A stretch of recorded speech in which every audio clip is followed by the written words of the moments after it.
In Babylon, a city of towering walls, lived Pyramus, the most handsome youth, and Thisbe, the most enchanting maiden of the East.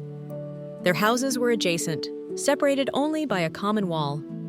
It was this closeness that gave birth to their love, a feeling that grew with each passing day, fueled by furtive glances and stolen smiles.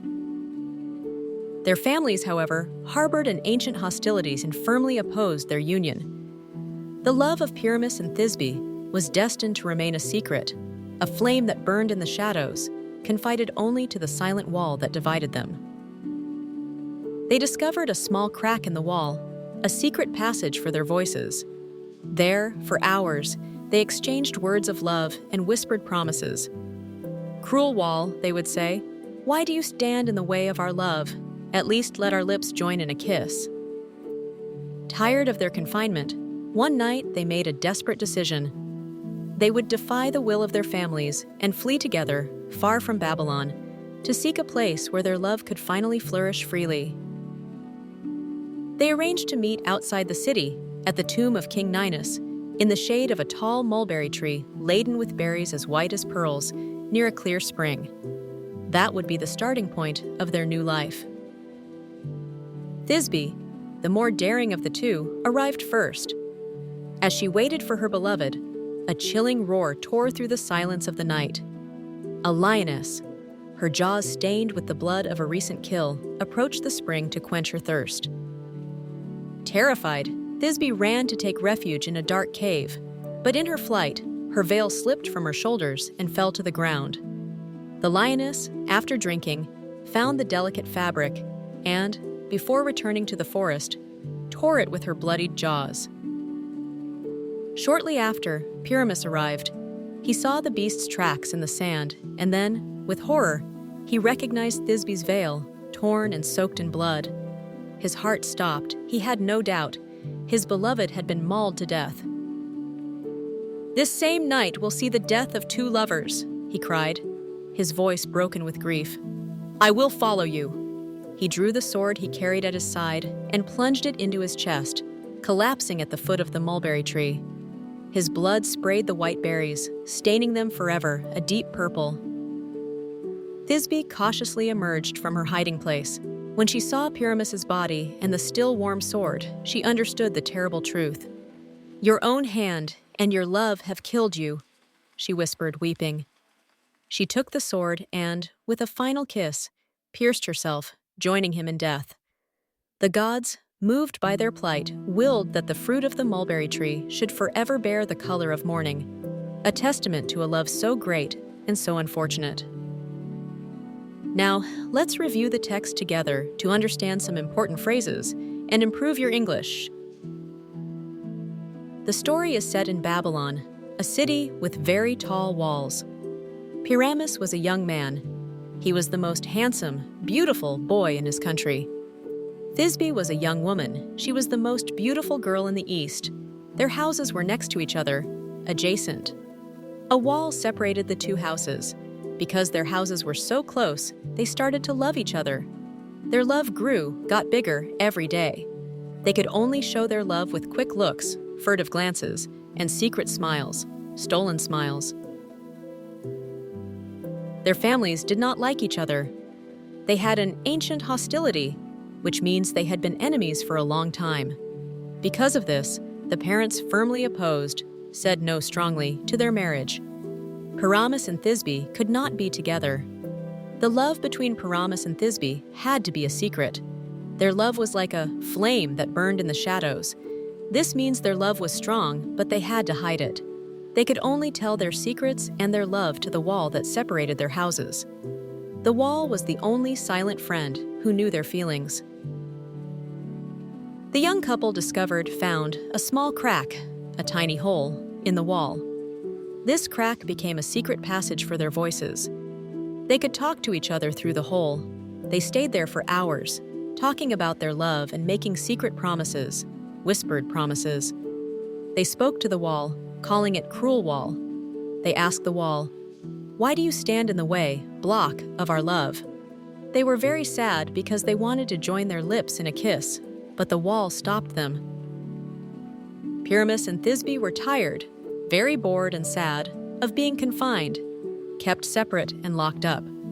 So one night, they made a desperate decision, a very serious and risky choice. Their plan was to defy the will of their families, which means they would go against what their parents wanted. They decided to flee together, run away together, and go far from Babylon. Why?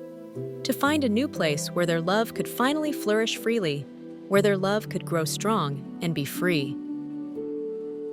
The young couple arranged to meet, made a plan to see each other outside the city. Their meeting place was the tomb of King Ninus. A tomb is a place where a dead person is buried. The place was under a tall tree called a mulberry tree. The tree was full of white berries. Berries are small fruits, like the red fruits of the mulberry tree. The text says they were white as pearls. Close to the tree was a clear spring, a place where water comes out of the ground.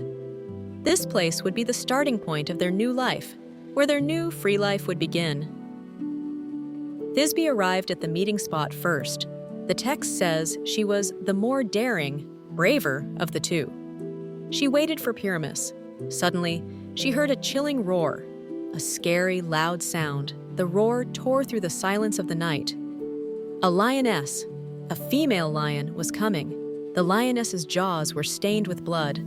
Her mouth had blood on it, because she had just killed an animal, a recent kill. The animal was approaching the spring because it needed to quench her thirst, to drink water. Terrified, very, very scared, Thisbe ran away quickly. She went to take refuge, hide, in a dark cave. But when she ran, in her flight, her veil slipped, fell from her shoulders, and went to the ground. The lioness drank the water. Then, the lioness found the delicate fabric, the soft veil. Before the lioness went back to the forest, she tore it, ripped it with her bloodied jaws, her bloody mouth. Shortly after, a little bit later, Pyramus arrived. He saw the beast's tracks, the lioness's footprints, in the sand. Then he saw Thisbe's veil and felt horror, extreme fear, shock. He recognized the veil. It was torn, ripped, and soaked in blood, very wet with blood. His heart stopped. This means he was extremely shocked and sad.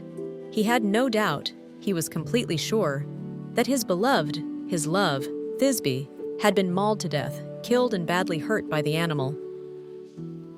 Pyramus was full of grief, extreme sadness, because he thought Thisbe was dead. His voice was broken. He couldn't speak clearly. He cried, "This same night will see the death of two lovers." This means he decided he must die too. He said, "I will follow you. I will join you in death." Pyramus drew the sword, took out his sword, that he had at his side. He then plunged it into his chest, pushed the sword into his body. He collapsed, fell down, died, at the foot of the mulberry tree. His blood sprayed, splashed the white berries on the tree. The blood stained them forever, a deep purple. This is why mulberry berries are now a dark color. Thisbe cautiously emerged, came out slowly and carefully from her hiding place, the cave. She saw Pyramus's body and the still warm sword, the sword that had just been used. She immediately understood the terrible truth. She knew what had happened. She cried, whispering to Pyramus, "Your own hand and your love have killed you." He killed himself because of his great love. She took the sword. After a final kiss, she pierced herself, stabbed herself with the sword, joining him in death, dying with him. The gods were moved by their plight. The gods felt pity for their sad, difficult situation. The gods decided that the fruit of the mulberry tree should forever bear the color of mourning, the color of sadness, deep purple black. This was a testament, proof memory, to a love so great and so unfortunate, a love that was very strong but had a very sad end. What can we learn from Pyramus and Thisbe? The story tells us two things. Don't panic. Pyramus did not check the truth. He acted too quickly because of fear. It is important to be patient and check facts. Love is forever.